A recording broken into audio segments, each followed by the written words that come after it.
Brazil, China strike trade deal agreement to ditch US dollars. Guys, Fernando doing another video for the modern survivalists. This is huge and has gone under the radar, giving, some of the more newsworthy events, or maybe they're just, looking to not make this all that obvious. It's a big deal.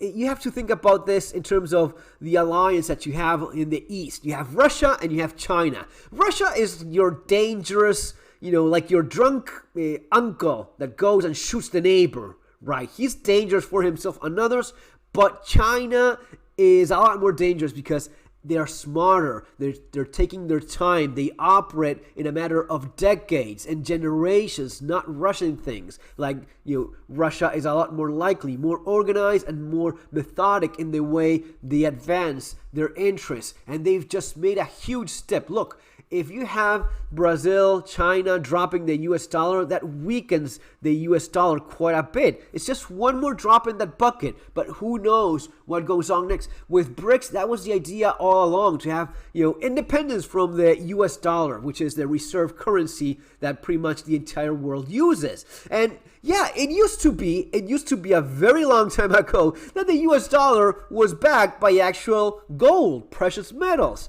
But since that's no longer the case, why is it that we're using a fiat currency that is not backed by gold and you can just produce at your own, leisure? Well, so they do have somewhat of a point. Now, personally, being someone that has, appreciation for Western culture that has been under fire for quite some time, I still think that the West is a lot better than China, Russia, and any commie authoritarian regime. So I'd like to not see China get the upper hand and be the one calling the shots. But anyway, this is serious, guys. Brazil and China have reportedly struck a deal to ditch the US dollar in favor of their own currencies in trade transactions. The deal, announced Wednesday, will enable China and Brazil to carry out trade and financial transactions directly, exchanging yuan and reales or vice versa, rather than first converting their currencies to a US dollar.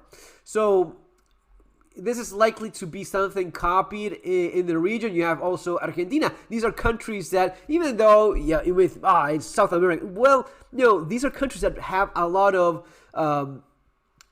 territory, of natural resources. That's why China, as I was saying before, they play the long game. Where is it they've been operating? In Africa, in Latin America. In Latin America, it's mostly China and Russia that have control. They are the bigger players there. They've been operating in Latin America for enough time that they feel confident now in making these moves. And depending on how elections go soon in Argentina, you probably will see Argentina go along and join Brazil in this agreement.